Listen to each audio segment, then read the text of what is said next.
अस्सलाम वालेकुम जी, मैं हूं कामरान चौधरी और आप देख रहे हैं केमिस्ट्री विद कामरान चौधरी। बहुत सारे स्टूडेंट्स को प्रॉब्लम आती है जब डिफरेंशिएशन आ जाती है डिफ्यूजन और इफ्यूजन की। ठीक है, आज के लेक्चर में हम लोग डिटेल के साथ इसी कॉन्सेप्ट को डिस्कस करेंगे कि डिफ्यूजन क्या होता है और इफ्यूजन क्या होता है। डेली लाइफ एग्जांपल्स के साथ मैं आपको समझाऊंगा। पूरा लेक्चर देखना है आपने, होपफुली बहुत अच्छे से समझ आ जाएगी। ठीक है, तो चलते हैं लेक्चर की तरफ। सबसे पहले हम लोग डिफाइन कर लेते हैं डिफ्यूजन को। ठीक है, तो डिफ्यूजन को कुछ आप इस तरह से डिफाइन करते हो बच्चों कि diffusion is the process in which gas particles spread from a region of high concentration to a region of low concentration until they mix uniformly. अच्छा देखो, कैसे डिफाइन करते हो डिफ्यूजन को कि भाई डिफ्यूजन एक ऐसा प्रोसेस है जिसमें जो गैस होती है ना, उसके जो पार्टिकल्स होते हैं जहां पर वो ज्यादा होते हैं उस रीजन को बोलते हैं हाई कंसंट्रेशन रीजन। ठीक है, जहां पे उनकी तादाद ज्यादा होती है, जहां पे उनकी अमाउंट ज्यादा होती है गैस पार्टिकल्स की। ठीक है, अब उस हाई कंसंट्रेशन रीजन से गैस के पार्टिकल्स मूव करते हैं वहां पर जहां पर उनकी तादाद बिल्कुल है ही नहीं या बहुत कम है। ठीक है, जिसको आप लो कंसंट्रेशन रीजन बोलते हैं। उस वक्त तक मूव करते रहते हैं वो हायर कंसंट्रेशन से लोअर कंसंट्रेशन की तरफ, जब तक मतलब पूरे एरिया में जो भी एरिया उनके लिए अवेलेबल है, उनके पास अवेलेबल है, उसमें उनकी तादाद जो है वो क्या हो जाए, यूनिफॉर्म ना हो जाए, मतलब सेम सेम ना हो जाए। ठीक है, मतलब ऐसा ना हो कि कहीं पर तादाद उनकी ज्यादा है, कहीं पर कम है। ठीक है, फिर वो ज्यादा तादाद से कम तादाद वाले एरिया की तरफ मूव करते रहते हैं। ठीक है, तो इस तरह से आप डिफ्यूजन को डिफाइन करते हो। ठीक हो गया, दोबारा से देख लो।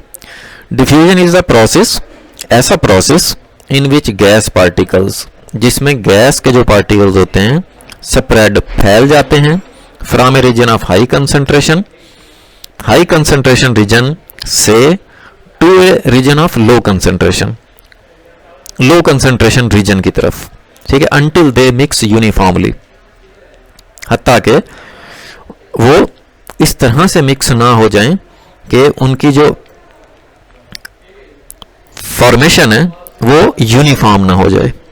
ठीक हो गया, तो इस तरह से आप डिफ्यूजन को डिफाइन करते हो। नहीं समझ आया तो अभी एग्जांपल्स से समझ लेते हैं। For example, perfume smell spreading in A room.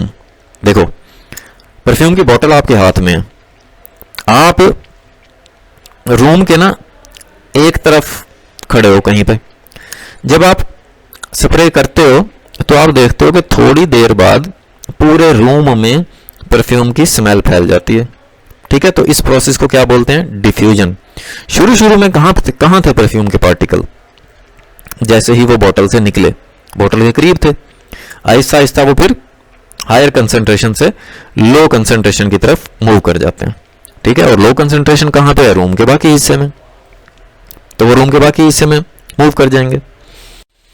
एक और एग्जांपल देख लेते हैं, जैसे smell of food reaching from the kitchen to the other rooms.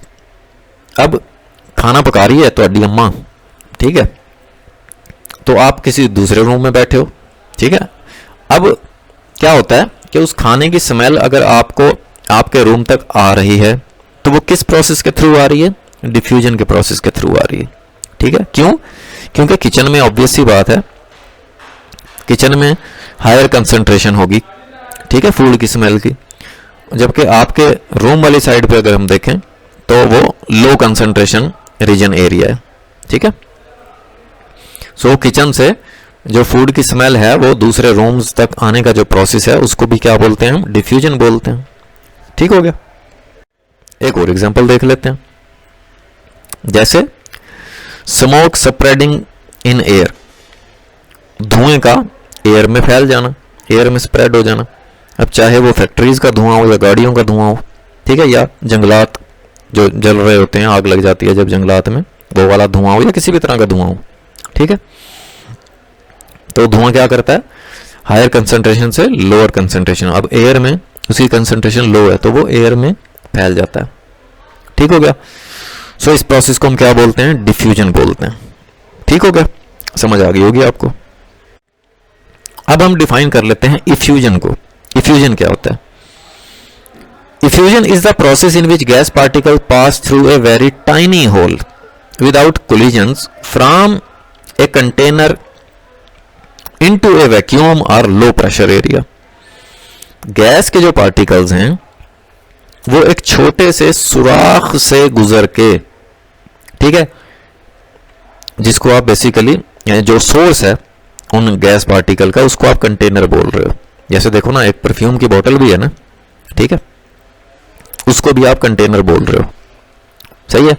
अब उस परफ्यूम की बोतल उस कंटेनर से छोटे से सुराख से होते हुए गैस पार्टिकल्स का कहां पे आना, इनटू ए वैक्यूम, मतलब खाली जगह पे, खाली स्पेस में आ जाना, ठीक है, या लो प्रेशर एरिया, या जहां पे प्रेशर जो है वो कम है, ठीक है, या कह सकते हो आप जहां पे हवा कम है।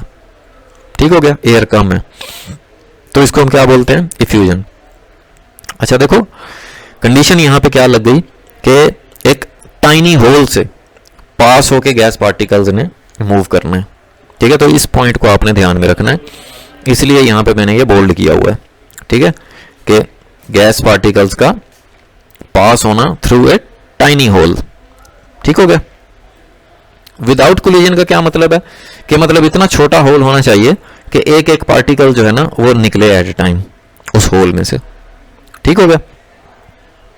या मतलब बहुत कम पार्टिकल्स, जरूरी नहीं है कि एक एक पार्टिकल, ठीक है, क्योंकि पार्टिकल्स बहुत छोटे होते हैं, या बहुत कम पार्टिकल्स एट ए टाइम निकल रहे हो।